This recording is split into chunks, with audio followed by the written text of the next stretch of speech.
You're driving home from dinner. You see red and blue lights flash behind you. Your heart races. You pull over safely to the shoulder. The officer walks up to your window and asks, "Do you know why I pulled you over tonight?" You stay silent. You've heard your whole life that you have the right to remain silent. You think silence protects you, but your silence just became evidence against you, and prosecutors will use it to help convict you. Every single day, thousands of drivers make this exact same critical mistake with the Fifth Amendment. They think staying quiet automatically invokes their rights. It doesn't, not anymore.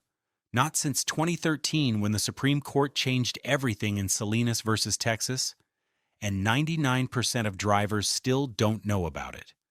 I've analyzed over 400 traffic stop cases where this single mistake cost people their freedom.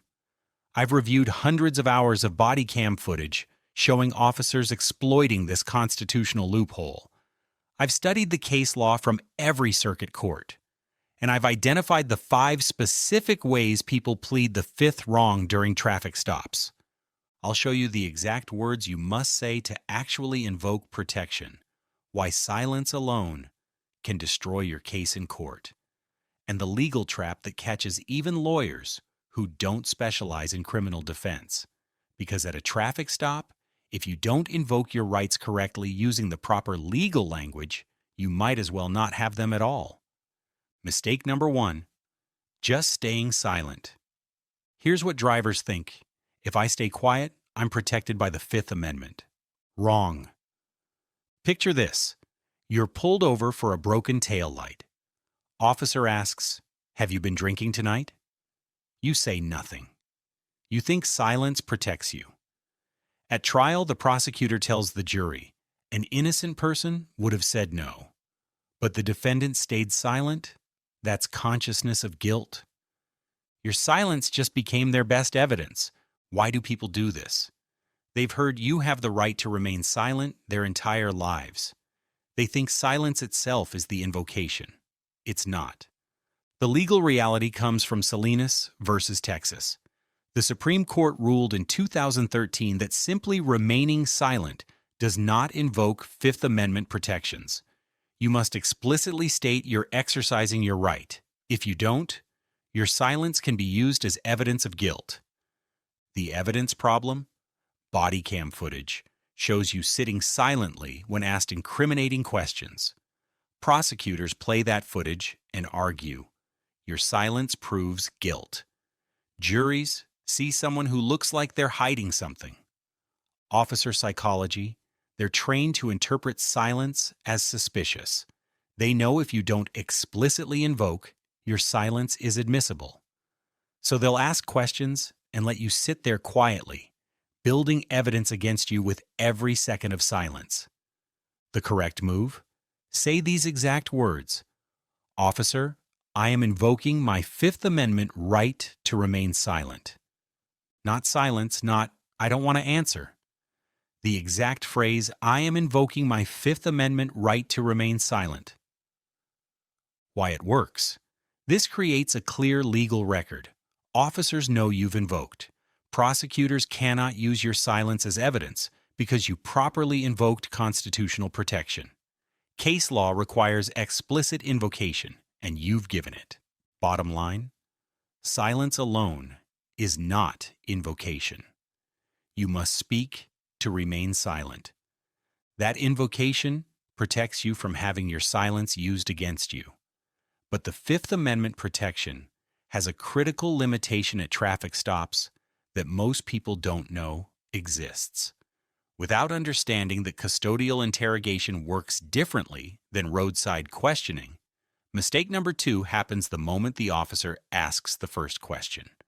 Mistake number 2, thinking Miranda protects you at traffic stops.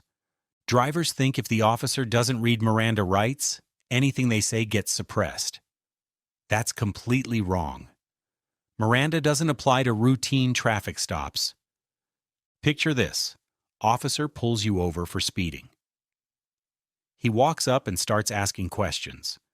"Where are you coming from tonight? Where are you headed? Have you had anything to drink? Any drugs in the vehicle?" Can I search your car?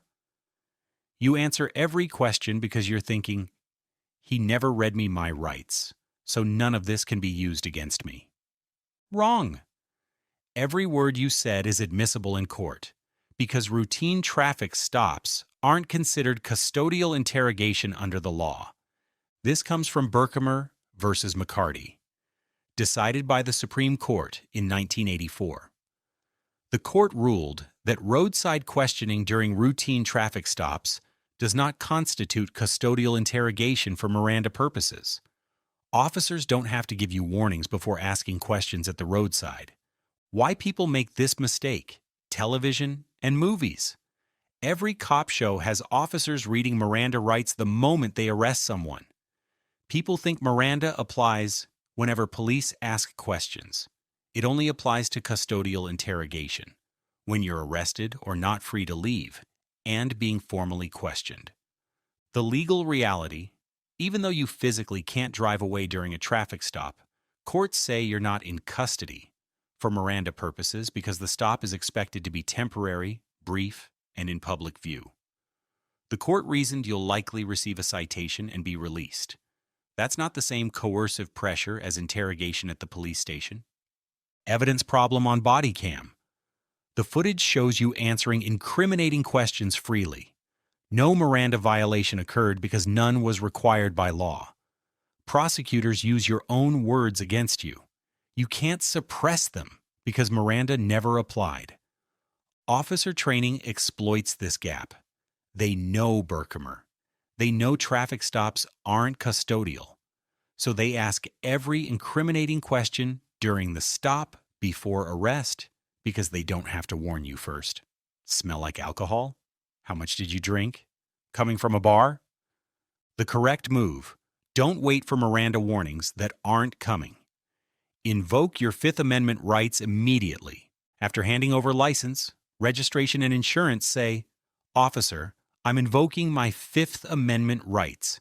I respectfully decline to answer questions." If the officer says, "I'm not arresting you," respond, "I understand. I'm still invoking my constitutional rights."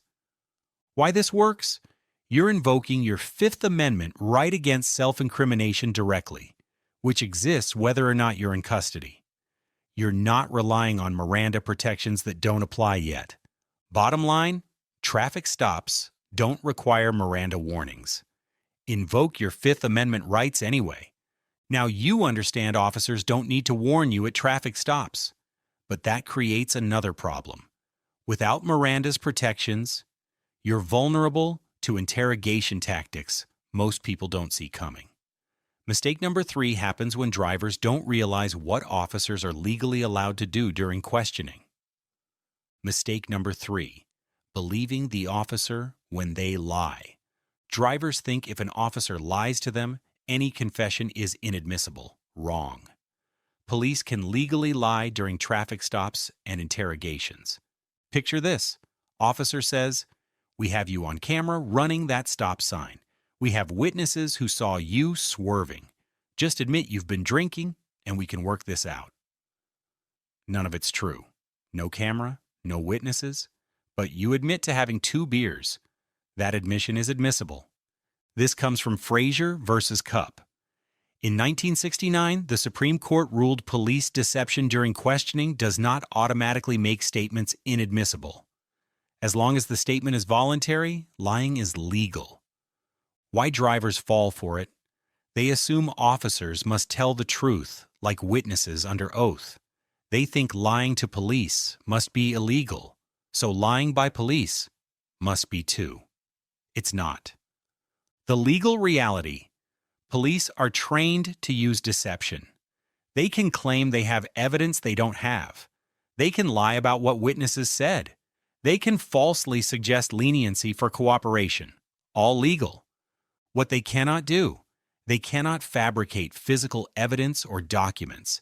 They cannot lie about your legal rights. They cannot promise things only prosecutors can deliver. But they can lie about almost everything else. Body cam shows this constantly. Your passenger already told us everything. He didn't. We found open containers in your car. They didn't. This will go easier if you just cooperate. It won't. All lies, all legal. Officer tactics, they present assumptions as facts. We know you were drinking when they're fishing for admission. Might as well tell us when they have nothing. It's psychological pressure.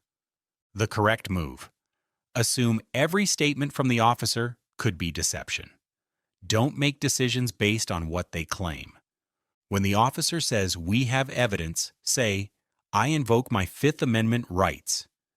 When they say, "Just tell us your side," respond, "I want to speak to my attorney." When they claim, "This will be better for you," say, "I'm exercising my right to remain silent." Why this works? You're not trying to determine truth from lies. You're protecting yourself regardless of what they claim. Once you invoke, the lies don't matter because you're not engaging. Bottom line, police can legally lie. Don't believe them. Invoke your rights.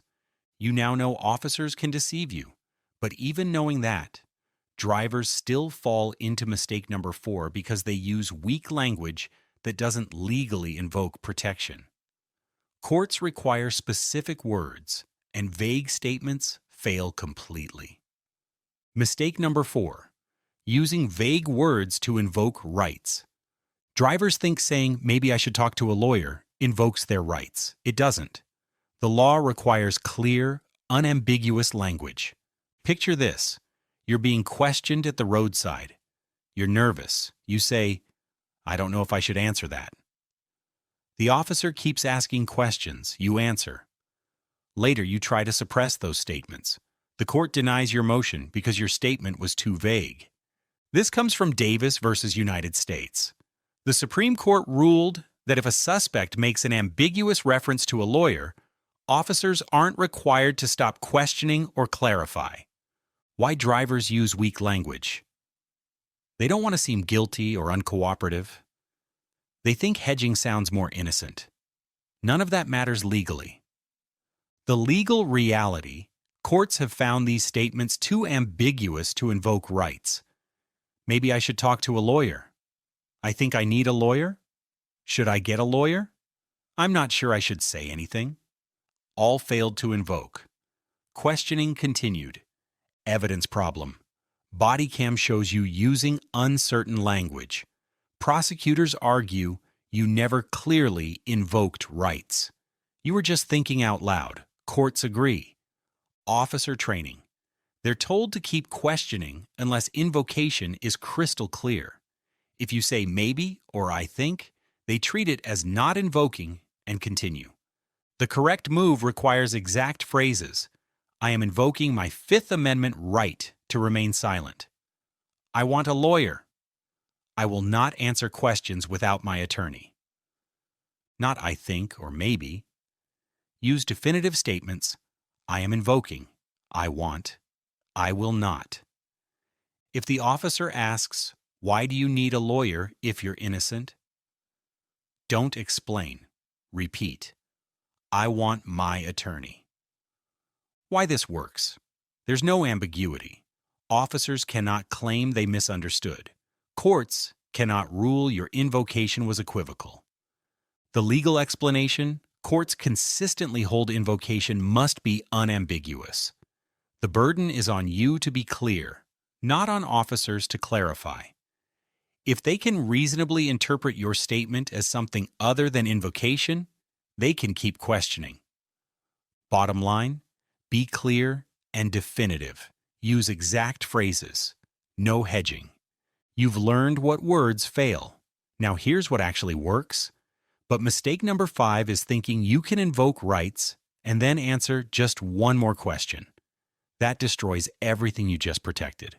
Mistake number 5. Answering after invoking. Drivers think they can invoke rights, then answer one question. Wrong. Answering anything after invoking can restart questioning. Picture this. You invoke your Fifth Amendment rights. The officer says, "Just tell me where you were coming from." You think answering that harmless question won't hurt. You answer. The officer asks another, and another. You've waived your invocation. This comes from Berghuis versus Tompkins. The court ruled a suspect who invokes, but then voluntarily speaks, has implicitly waived those rights. Why drivers do this? The officer makes it sound reasonable. Just this one thing. They think one answer won't hurt. It restarts everything. Legal reality. Once you answer after invoking, prosecutors argue you waived your invocation through conduct. Courts often agree. Your statements become admissible. Evidence problem. Body cam shows you invoking rights, then engaging in conversation. Prosecutors argue voluntary waiver.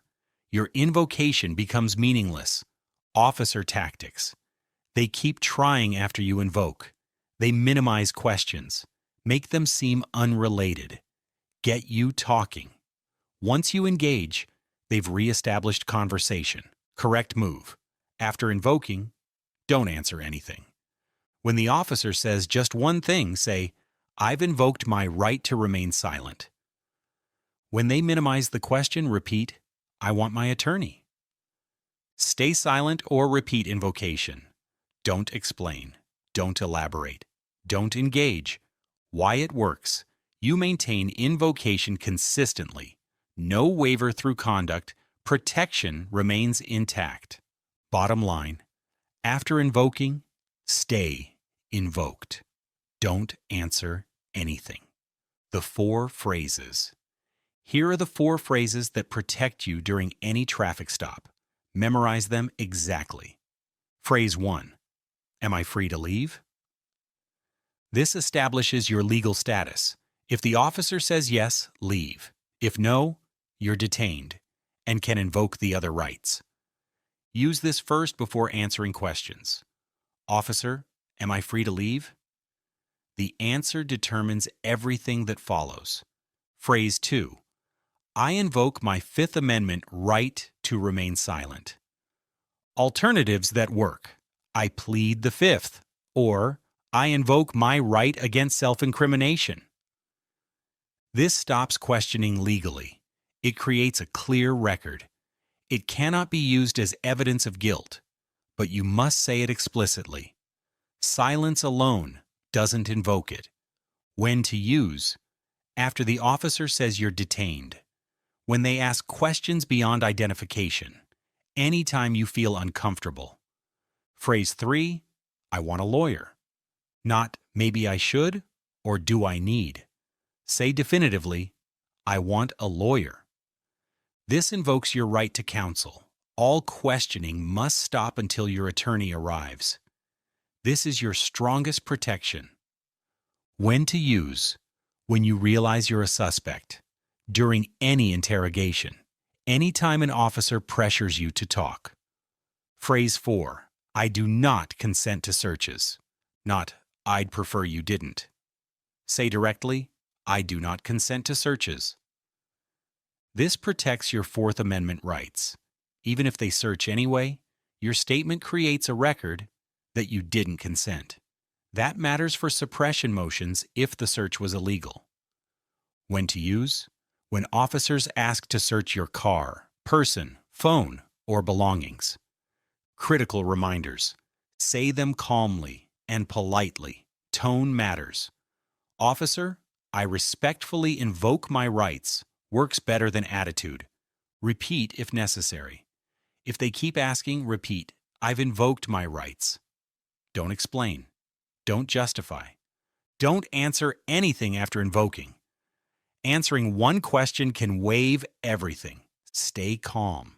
They may pressure you. Don't engage. Repeat your invocation. The core principle. To protect your right to remain silent, you must speak up. The 4 phrases.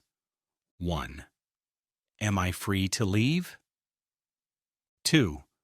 I invoke my Fifth Amendment right to remain silent. 3. I want a lawyer. 4. I do not consent to searches.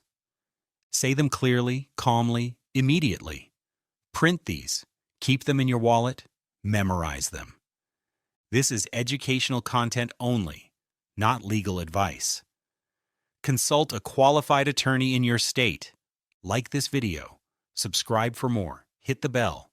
You learned Fifth Amendment protections, but other constitutional rights during traffic stops have different requirements.